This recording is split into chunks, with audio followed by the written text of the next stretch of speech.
بسم اللہ الرحمن الرحیم۔ السلام علیکم۔ اس آڈیو میں ہم شان حبیب الباری من روایات البخاری کو آگے کنٹینیو کریں گے۔ اس سے پہلے اگر آپ نے سبسکرائب نہیں کیا تو سبسکرائب کر لیں اور بیل آئیکن پریس کر دیں۔ تو شروع کرتے ہیں۔ سراقہ کی قسمت جاگی۔ حضرت سیدنا ابوبکر صدیق رضی اللہ عنہ فرماتے ہیں کہ ہجرت کے سفر میں ایک دن ہم جا رہے تھے کہ ہمارے پیچھے سراقہ بن مالک نمودار ہوا، جسے کفار مکہ نے حضور صلی اللہ علیہ وسلم کی تلاش میں بھیجا تھا اور 100 اونٹ انعام مقرر کیا تھا۔ میں نے عرض کی، یا رسول اللہ، دشمن آ گیا ہے۔ فرمایا، غم نہ کرو، اللہ ہمارے ساتھ ہے۔ اس کے بعد حضور نے سراقہ کے لیے دعا فرمائی۔ سراقہ کا گھوڑا سراقہ کو لے کر پیٹ تک زمین میں دھنس گیا۔ سراقہ نے کہا، میں جانتا ہوں کہ تم دونوں نے میرے لیے بد دعا کی ہے، تم میری خلاصی کی دعا کرو، میں خدا کو گواہ بنا کر عہد کرتا ہوں کہ میں کفار کو تمہارا پیچھا کرنے سے روک دوں گا۔ حضور نے اس کے لیے دعا فرمائی اور وہ نجات پا گیا۔ پھر جو شخص بھی سراقہ کو راستے میں ملتا وہ اسے یہ کہہ کر روک دیتا کہ تمہارے لیے میرا تجسس کافی ہے، ادھر وہ شخص نہیں ہے۔ اس نے یہی کہہ کر سب کو واپس کر دیا۔ بخاری مسلم۔ توجہ کا اثر۔ حضرت جریر بن عبداللہ رضی اللہ عنہ فرماتے ہیں کہ رسول اللہ صلی اللہ علیہ وسلم نے فرمایا، تو مجھے ایک بت خانہ کو توڑ کر آرام نہیں دیتا۔ میں نے عرض کی، ہاں، میں اس بت خانے کو تباہ کر کے آپ کو خوش کر دوں گا۔ اس وقت میری حالت یہ تھی کہ میں گھوڑے پر اچھی طرح سواری نہیں کر سکتا تھا۔ میں نے اس کمزوری کا ذکر حضور سے کیا۔ آپ نے اپنا ہاتھ میرے سینے پر رکھا تو اس کا اثر میرے دل تک پہنچا اور پھر دعا فرمائی، اے اللہ، اسے ثابت قدم رکھ اور راہ راست دکھانے والا اور راہ راست پانے والا بنا۔ اس دن کے بعد میں گھوڑے سے نہیں گرا۔ پھر میں 150 سواروں کو لے کر آگے بڑھا اور اس بت خانے کو جلا دیا۔ بخاری مسلم مشکوہ۔ درخت نے خبر دی۔ حضرت مان بن عبد الرحمن رضی اللہ عنہ فرماتے ہیں کہ میں نے اپنے والد کو یہ کہتے سنا کہ میں نے مسروق رضی اللہ عنہ سے دریافت کیا، نبی کریم صلی اللہ علیہ وسلم کو کس نے اس رات جنوں کی خبر دی تھی جب انہوں نے قرآن مجید سنا تھا؟ مسروق رضی اللہ عنہ نے بتایا کہ مجھ سے تیرے باپ یعنی حضرت عبداللہ بن مسعود رضی اللہ عنہ نے بیان کیا کہ آپ صلی اللہ علیہ وسلم کو جنوں کے آنے کی خبر ایک درخت نے دی تھی۔ بخاری و مسلم۔ جو فرمایا وہی ہوا۔ حضرت ابو حمید سعدی رضی اللہ عنہ فرماتے ہیں کہ غزوہ تبوک کے لیے روانہ ہوئے تو راستے میں ایک باغ آیا۔ حضور صلی اللہ علیہ وسلم نے فرمایا، اس باغ کے پھل کتنے ہوں گے؟ ہم نے اندازہ لگایا اور حضور نے بتایا کہ 10 اوسق ہوں گے۔ اس کے بعد باغ کی مالکن سے کہا کہ جب پھل اتاریں تو وزن کا خیال رکھنا۔ پھر فرمایا، آج کی رات تم پر تند و تیز ہوا چلے گی، کوئی شخص کھڑا نہ ہو اور جس کے پاس اونٹ ہیں وہ ان کے پاؤں کو مضبوط کر کے باندھے۔ چنانچہ سخت آندھی آئی، ایک آدمی کھڑا ہوا تو آندھی نے اسے اٹھا کر طے کے پہاڑوں میں پھینک دیا۔ پھر جب ہم واپس ہوئے تو اس باغ کی مالکن سے پوچھا، پھل کتنے ہوئے؟ وہ بولی، 10 اوسق، جتنے حضور نے بتائے تھے۔ بخاری و مسلم۔ ازالہ اوہام۔ جو لوگ آج تک لادریت کے ویرانوں میں سرگرداں ہیں وہ محبوب خدا صلی اللہ علیہ وسلم کے اختیارات کو یکسر نظر انداز کر دیتے ہیں، بلکہ ان کو تسلیم کرنا شرک تصور کرتے ہیں۔ ان کا نظریہ خام یہ ہے کہ جس کا نام محمد یا علی ہے وہ کوئی اختیار نہیں رکھتا۔ اپنے اس کفریہ اور گستاخانہ موقف کی تائید میں قرآن حکیم کی درجہ ذیل آیات مبارکہ پیش کرتے ہیں۔ فرما دیجئے، میں اپنی جان کے نفع و نقصان کا مالک نہیں۔ جو اپنے آپ کا مالک نہ ہو، نفع نقصان کا اختیار نہ رکھتا ہو، وہ مختار اور ساری دنیا کا مالک کیسے ہو سکتا ہے؟ آگے اللہ تعالیٰ کا ارشاد ہے، الا ماشاء اللہ، مگر اللہ کے چاہنے سے۔ اللہ اس بات کے لیے ہوتا ہے جیسے کلمہ طیبہ میں لا الہ، نہیں کوئی معبود الا اللہ، مگر اللہ۔ اسی قانون کو مد نظر رکھتے ہوئے مذکورہ صدر پوری آیا مقدسہ کا معنی کریں تو معلوم ہوتا ہے، فرما دیجئے، میں اپنی جان کے نفع نقصان کا مالک نہیں مگر اللہ کے چاہنے سے، یعنی عطا سے مالک ہوں۔ الحمدللہ تعالیٰ، یہ مقدس نص قطعی بھی میرے آقا کے اختیار کی روشن دلیل ہی ٹھہری۔ مزید دیکھیے سورۃ توبہ۔ اور کیا اچھا ہوتا اگر وہ اللہ رسول کی عطا پر راضی ہو جاتے۔ اللہ اور اس کے رسول نے انہیں اپنے فضل سے غنی کر دیا۔ ایزا یاد کرو جب فرماتے تھے تم اس آدمی سے جسے اللہ نے نعمت دی اور تم نے نعمت دی۔ سورہ الاحزاب۔ اور بخاری شریف کی حدیث مبارکہ ہے، ابن جمیل کو کیا ہوا، یہی نہ کہ وہ فقیر تھا اور اللہ اور اس کے رسول نے عطا فرما کر غنی کر دیا۔ پھر فرمایا، جان لو زمین اللہ اور اس کے رسول کی ملکیت ہے۔ ان نصوص باہرہ سے پتہ چلا کہ اللہ تعالیٰ نے اپنے محبوب کو بھی مالک و مختار بنایا ہے، جبھی تو ان کی عطا، فضل اور نعمت کا تذکرہ فرمایا جا رہا ہے کہ اللہ تعالیٰ کے ساتھ اس کا محبوب بھی تم پر اپنا فضل و کرم فرماتا ہے۔ یہ بھی معلوم ہوا کہ اللہ تعالیٰ کی عطا و فضل، جود و کرم اور لطف و رحم کے ساتھ اس کے محبوب کی عطا و فضل، جود و کرم اور لطف و رحم کا ذکر کرنا شرک و کفر نہیں بلکہ سنت قرآنی ہے۔ فہم، آنکھ والا تیرے جوبن کا تماشا دیکھے، دیدہ کور کو کیا آئے نظر کیا دیکھے۔ جن آیات و حدیث میں اختیار رسول کی ظاہر نفی پائی جاتی ہے وہ ذاتی اختیار کی تو نفی ہے، عطائی کی نہیں۔ اگر عطائی کی بھی نفی ہو تو دیگر آیات مبارکہ اور احادیث قطعیہ کا انکار لازم آئے گا جو حق و ثواب نہیں۔ ترجمہ: اللہ کے سوا ان کو نہ پکارو جو تم کو نفع نقصان نہ پہنچا سکیں، خدا کے سوا انہیں پکارتے ہیں جو ان کو نفع نقصان نہیں دے سکتے۔ یاد رکھیں یہ آیات مبارکہ بتوں کے رد میں نازل ہوئیں۔ من دون اللہ سے مراد اوطان و اصنام اور کفار و مشرکین ہیں۔ حضرت ابن عمر رضی اللہ عنہ خارجیوں کو اسی لیے بدترین شرارتی قوم سمجھتے تھے کہ وہ بت پرستوں کی تردید میں نازل ہونے والی آیات مبارکہ کو مسلمانوں پر چسپاں کرتے۔ بخاری۔ اگر اہل اللہ سے امداد حاصل کرنا یا پکار شرک کی دلیل ہے کہ وہ اختیار بھی نہیں رکھتے تو مستور ذیل آیات مبارکہ کا کیا مطلب ہوگا؟ ترجمہ: حضرت عیسیٰ علیہ السلام نے فرمایا کہ کون ہے جو اللہ کی طرف میری مدد کرے؟ صحابیوں نے کہا ہم دین خدا کی مدد کریں گے۔ وَتَعَاوَنُوا عَلَى الْبِرِّ وَالتَّقْوَىٰ، نیکی و تقوی کے کاموں میں ایک دوسرے کی مدد کرو۔ وَاسْتَعِینُوا بِالصَّبْرِ وَالصَّلَاةِ، صبر اور نماز سے مدد طلب کرو۔ حضرت ذوالقرنین نے فرمایا اعینونی بقوۃ، اے قوم میری مدد کرو قوت کے ساتھ۔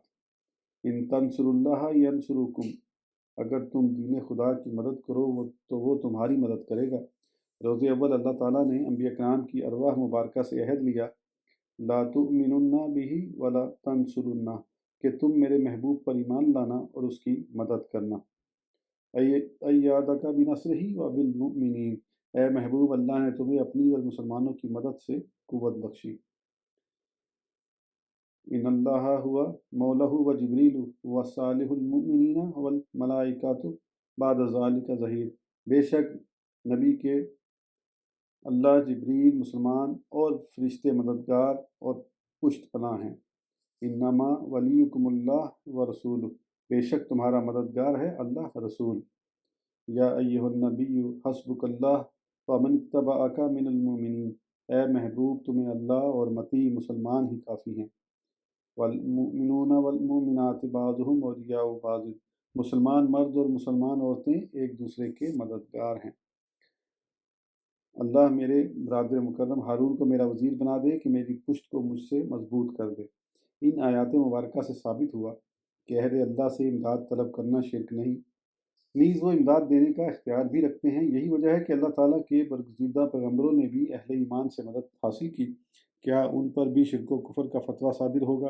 معلوم ہوا کہ اہل اللہ کا اختیار اور قوت اللہ کے اختیار اور قوت کی مظہر ہوتی ہے، ان کی امداد اللہ ہی کی امداد ہوتی ہے۔ شرک و کفر تو تب ہوگا جب ہم ان کو کارساز حقیقی تصور کریں۔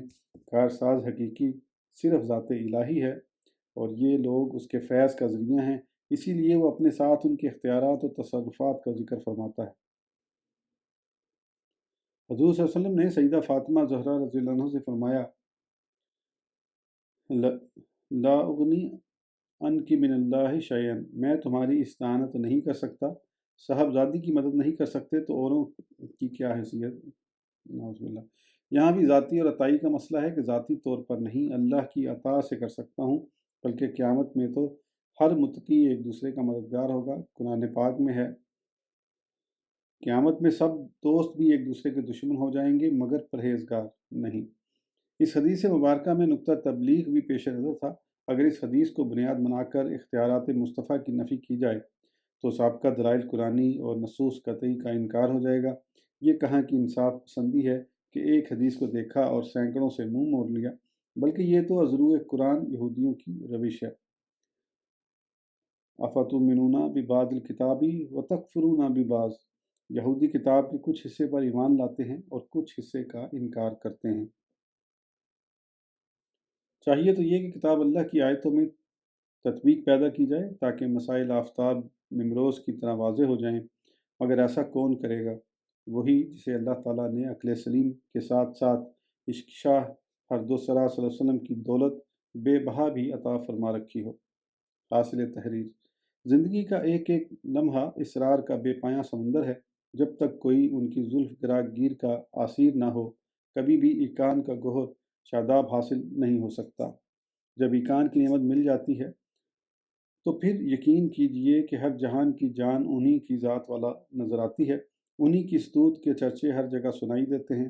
خالق سے لے کر مخلوق تک سب ان کی صفات و کرامات کا ذکر خیر کر رہے ہیں۔ کسی دلیل کی ضرورت محسوس نہیں ہوتی، بس دل کی ہر دھڑکن ان کی عظمت و رفت کی ناقابل تردید دلیل بن جاتی ہے۔ تجھ سے لفظوں کا نہیں روح کا ایک رشتہ ہے، تو میری سانسوں میں تحلیل ہے خوشبو کی طرح۔ الحمدللہ ہم نے تو ظاہری دلائل و براہین سے بھی ان کی جلیل القدر صفتوں کو ثابت کیا ہے۔ وہ محبوب کبریاں ہیں، وہ مطلوب خدا ہیں۔ کون سی چیز ہے جو ان سے پوشیدہ ہے؟ کون سی شے ہے جو ان کے زیر تصرف نہیں؟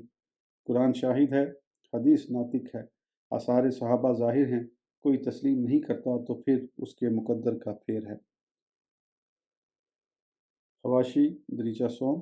آئیے اس روح پرور مضمون کی دیگر احادیث مبارک کا ملاحظہ کریں۔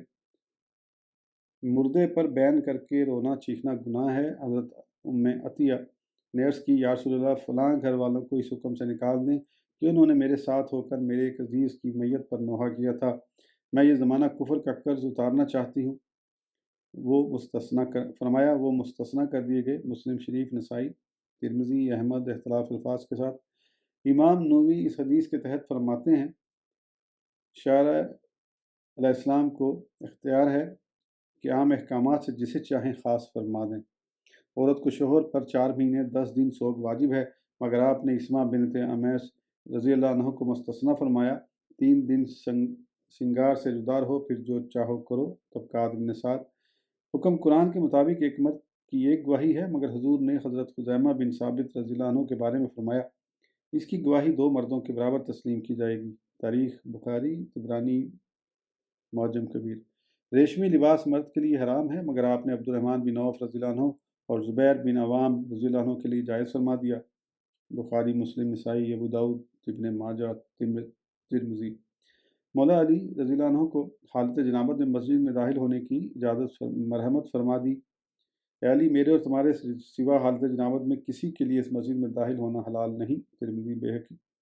سونا مرد کو پہننا حرام ہے، مگر آپ نے حضرت سراقہ بن مالک رضی اللہ عنہ سے فرمایا، وہ وقت تیرے ساتھ کیسا ہوگا جب تجھے کسرا کے کنگن پہنائے جائیں گے۔ کسرا حضرت فاروق اعظم رضی اللہ عنہ کے ہاتھوں فتح ہوا۔ حضرت عمر فاروق رضی اللہ عنہ نے مال غنیمت میں آنے والے کنگن سیدنا سراقہ رضی اللہ عنہ کو پہنا دیے۔ دلائل النبوہ، بیہقی۔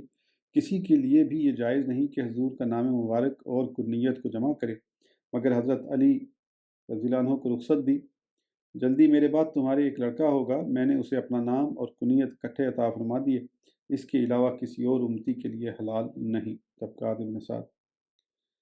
احمد، ترمذی، ابو داؤد، حاکم، بیہقی۔ طحاوی شریف میں ہے کہ یہ رخصت صرف مولا علی رضی اللہ عنہ کے لیے ہے۔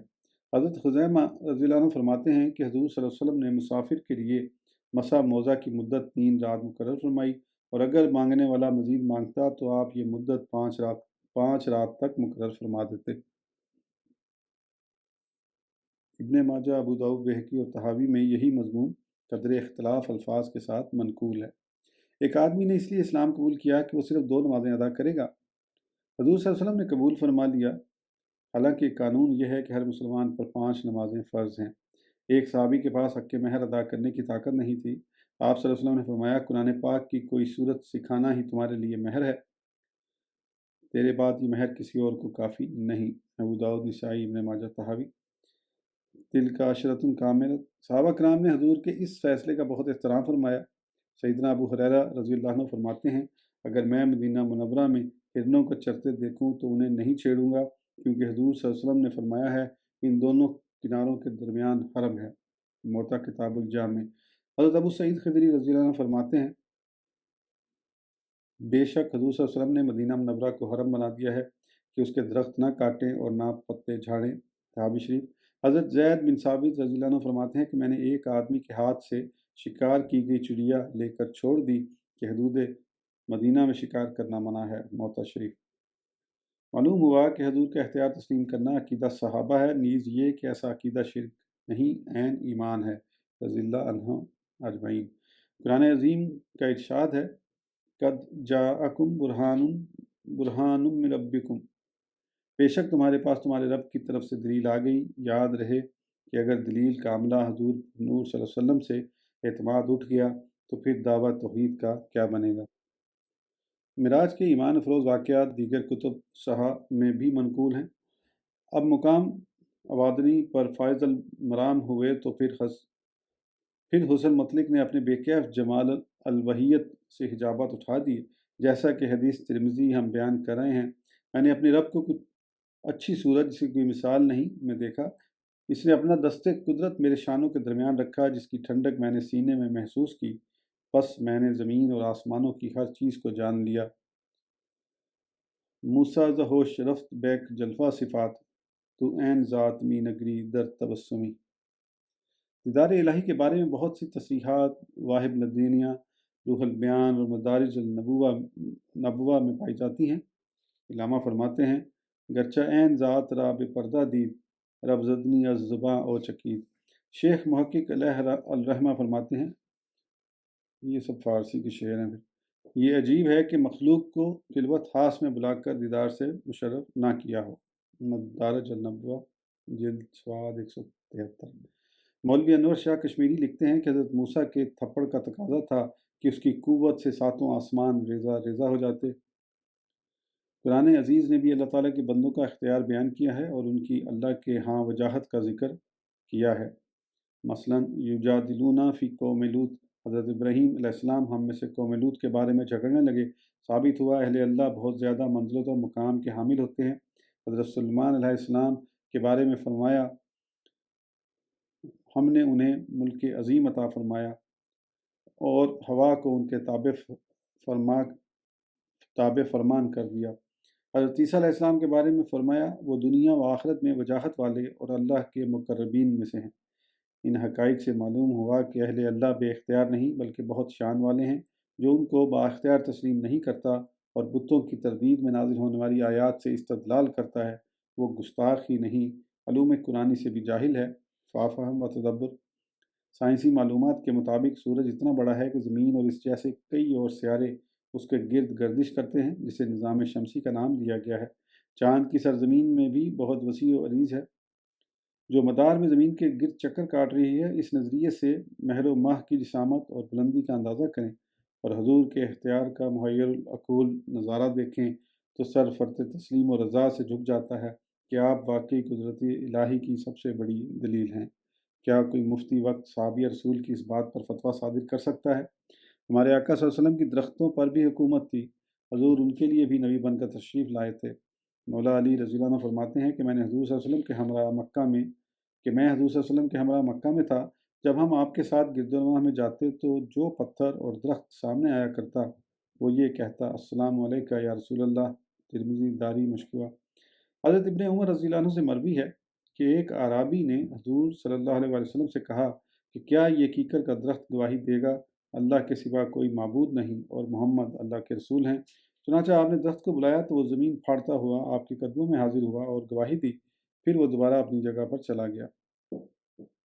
ایک دیہاتی کے کہنے پر آپ نے کھجوروں کے خوشے سے اس بات کی شہادت دی کہ اللہ وحدہ لا شریک ہے اور محمد ساری خدائی کے رسول ہیں۔